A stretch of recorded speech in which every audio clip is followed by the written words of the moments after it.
Hello, my name is Maddie Freeman. I graduated from Heritage High School last year, and I just wanted to kind of start this video talking about why I am passionate about mental health. Mental health is something that has been impacting me my whole entire life, but specifically in the last 5 years. Our community has been really struggling. We have lost so many people to suicide. Just this year, I've lost 4 friends. This is not natural and it's not okay. It's really something that's really heavy to deal with, especially when we're at this age. I am trying to do anything in my power that I can to try to help people and to try to stop this from happening. This challenge isn't necessarily going to cure suicide, but if it helps anyone or even just opens your eyes to how social media can be detrimental to your own mental health, that's a win for me. I've done this challenge before and it's really opened my eyes to how much time I genuinely spend scrolling on my phone. This upsets me because I could be utilizing that time to do healthier activities. That's what the goal of this is to spend more time in your life just for the month to do healthier activities that'll make you happy. It might open up time for you to exercise more. It might open up time for you to expand your creativity and create art. It's going to show you how much time you truly waste just scrolling on your phone. I think this is why this could really be a big leap for our community's mental health. And I think that if you consider doing this challenge, I promise you will notice within the first week how much better you feel about yourself and about the people around you. I can't say that this challenge is the single solution to any mental health issue, but it will help, and I can vouch for that personally. If you're interested in even just learning about how decreasing your screen time can help you, keep watching. This No Social Media November challenge is something I've done multiple times, and I have found a wide range of benefits from it. This challenge is totally optional, but I would really love for you to test your willpower and join me in this month-long adventure. There are many benefits of attempting this challenge, but I really want you to figure out what'll work for you. Here's the best way you can succeed at this challenge is by following the all-in approach that will be described later on. However, if you can't fully commit to deleting all social media, there are going to be some other options for you if you would still like to be a part of this challenge. Here's why you should consider this challenge. Social media can be considered an addictive drug. It consumes our time and our lives. If you ever ponder how much time you'd have on your hands if you lowered your screen time, you might want to consider this challenge. So you may be wondering, how much time do I really spend on my phone?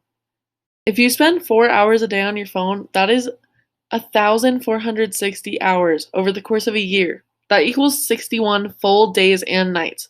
Imagine that, 61 days of you just scrolling, just looking at your cell phone. That's really sad. If you want to see how much time you specifically spend on your phone, go to settings and then go to screen time. This will show you how many hours on average you spend on your phone a week. Now you might also wonder, why quit? Social media is fine, I'm just looking at pictures of my friends. Here's the thing, depression is increasing among our youth. I've seen this effect firsthand. I've seen it affect myself and many, many people around me. Some researchers have suggested that this increase in depression is at least in part connected to the rise of social media use among teenagers. These things can cause more than depression, too. It can cause things like anxiety and body dysmorphia. In one study from 2020, people who deactivated their Facebook account for a month reported lower depression and anxiety, as well as an increase in happiness and life satisfaction. This is a real clinical study showing the benefits of going off social media. If you haven't already, consider watching The Social Dilemma on Netflix. It is rated PG-13, just a warning, but in the movie, inventors of big social media platforms talk about the way that they purposely design social media to be as addictive as possible. They're designed to suck as much of your life, of your precious life, into the screen as possible. It's really an interesting movie, and it's actually very entertaining as well. If you need that final push to lower your screen time, this might be it. A good quote that I heard from this movie is that if you're not paying for the product, you are the product. We are the product being bought and sold by advertisers. We are being manipulated without our knowledge. These are just some reasons why I think you should try to join this challenge with me. So we have 3 options of participation. I know some people can't fully commit to this, or they have reasons why they cannot. So there's 3 options. We have the all-in approach. This is the best way to have a life-changing month. This approach is deleting all social media apps, including Netflix and YouTube, and also any apps that you'd spend more than 5 minutes on. Personally, I'm keeping my messaging app, my phone call app, and my navigation and music because those are things I need to function on a daily basis. But I'm going to delete every single game, every single app other than that. Or if you really want to go all in, you can give your phone to a parent or guardian for the whole month and maybe even get a flip phone. That's a little extreme, but hey, I think that would be the most beneficial. Then we have the halfway in approach. This is very similar to the all the way in approach, but the only difference is that if you need a social media app for work, such as Instagram, because you have a business Instagram account, then you can keep that app, but you can only use it for work or school purposes. No scrolling, no updating, no looking at your friends' posts, just using it for work. This is also very beneficial and will basically mimic the all-in approach, but it just gives a little bit of lenience for those who need to do school or work. And then we have make some changes. This is also going to help a lot. Any approach you choose will be wonderful, but we're just going to try to get you to lower your screen time as much as possible. I'm going to give you some tips on ways that this is possible and it'll make it easier for you to get off your phone more. I've been doing this after watching The Social Dilemma, and the tips that I'm going to give have been helping me a lot personally, so I hope they'll help you as well. So one of the best things you can do is set app limits in settings to give yourself a set amount of time that you can spend on certain apps. So for example, I put an hour for Snapchat, Instagram, Twitter, and Among Us. These 4 apps are my most used apps, and now I can only use them for an hour a day. So every time I go on, I'm mindful about the time I'm spending on it because I know I'm only allowed to have an hour. After that hour's up, it blocks them from your use. If it's an emergency, you can bypass it and get on. This really helps in lowering screen time. Another piece of advice is to download the Moment app. Moment is a really cool app that has a boot camp for you, and it has every day a new small challenge, such as turn off your Snapchat notifications today, go for a walk for 30 minutes without a phone. Small things like that to kind of wean you off of your phone. It's not too intense, but it really does help with some good tips.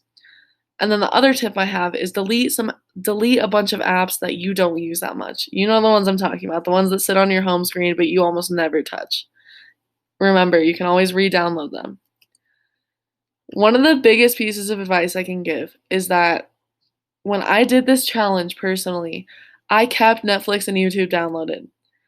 These can be other apps for you, such as Hulu, but I realized that instead of spending my time on social media like Instagram, I ended up spending the exact same amount of time, around 5 hours a day, on Netflix and YouTube, making my screen time stay the same.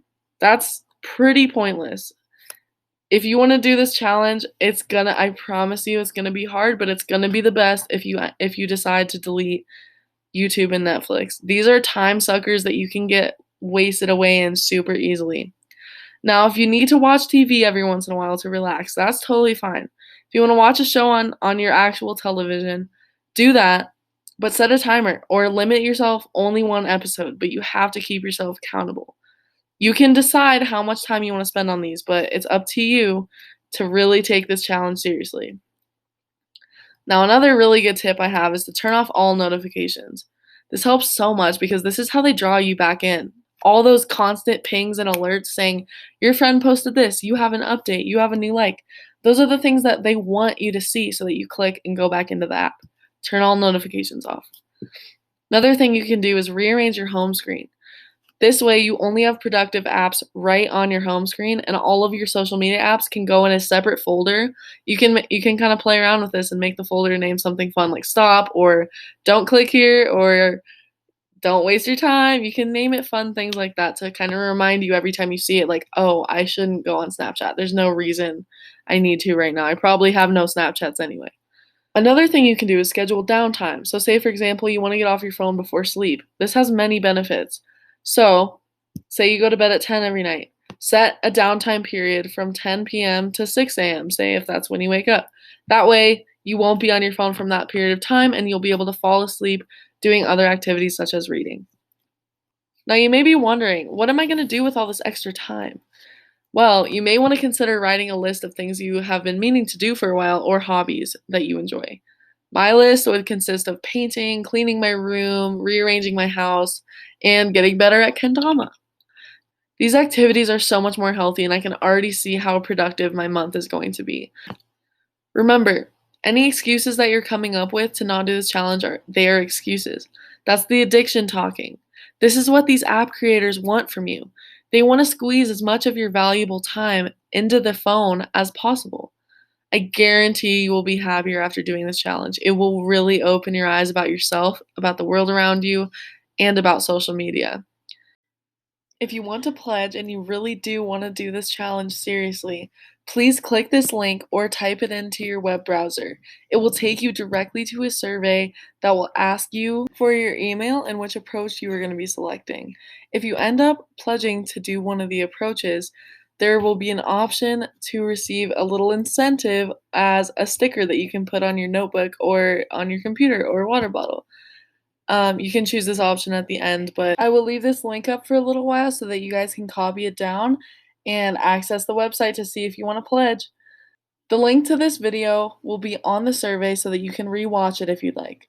I encourage you to talk to your friends and family about this challenge and recruit them to do it with you. The more people that do it, the better. Just make sure to pledge and click on this link. Thank you guys so much for watching.